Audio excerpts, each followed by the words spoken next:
देखंतु बन्या परिस्थिति सारा ओडिशा ना जटिल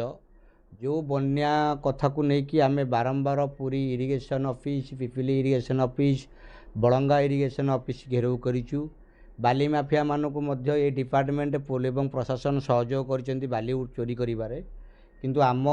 समस्त आंदोलन को व्यर्थ कर जो बाहुबल राजनैतिक बल पैसा बल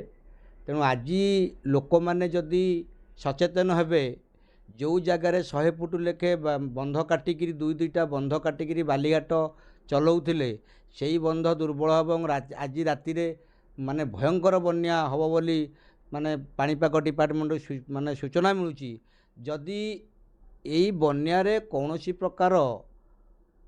लोकंकर क्षयक्षति हुए से निजे जिला प्रशासन स्थानीय राजनेता एवं कुजी नेता एवं इरिगेशन ऑफिस निश्चित भाव में दायी रे कहीं जल जल ही देखा यही बन्यारे माने जनसाधारण कोटी कोटी टंकार धन संपत्ति नष्ट होगा सहित से जीवन भी जापे कहीं आगुरी बाईपास नाला पानी जटनी पर्यंत पड़ूला एवं बाईपास बाईपास पानी अटक उत्तरा ठारू समगरा पर्यंत समस्त अंचल मास मास धरी घर द्वार धन संपत्ति मल्ला देह शव शरीर भासी रहिबो। विपद संकट जो अच्छा संकटर विपद संकट कहते सहीटा को कथा लोक बर्तमान सचेतन हे उच्च जगह को चलीजे निज जीवन निजे बंचेबे ना एमानकर नेता ना एमानकर विधायक ना एमानकर प्रशासन जनसाधारणकर जीवन मन को खेल पकेट्रे पूरे खेल खेली एटी राजनेता माने पैसा कमाउछन्ति प्रशासन लोक माने पैसा कमाउछन्ति बालीघाट को टेंडर करूना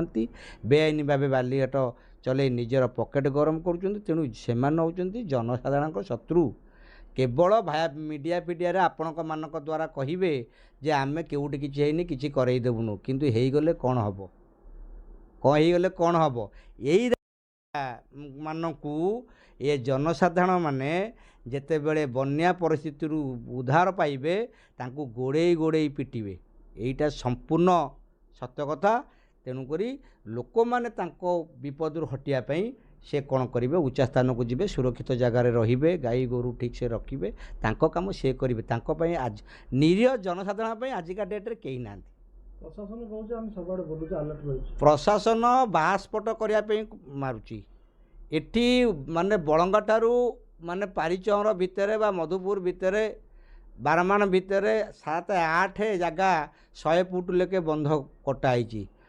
कौन माइंस डिपार्टमेंटर अधिकार नहीं पिपिल थाना को नहीं जो लोक बंध काटी आरेस्ट करने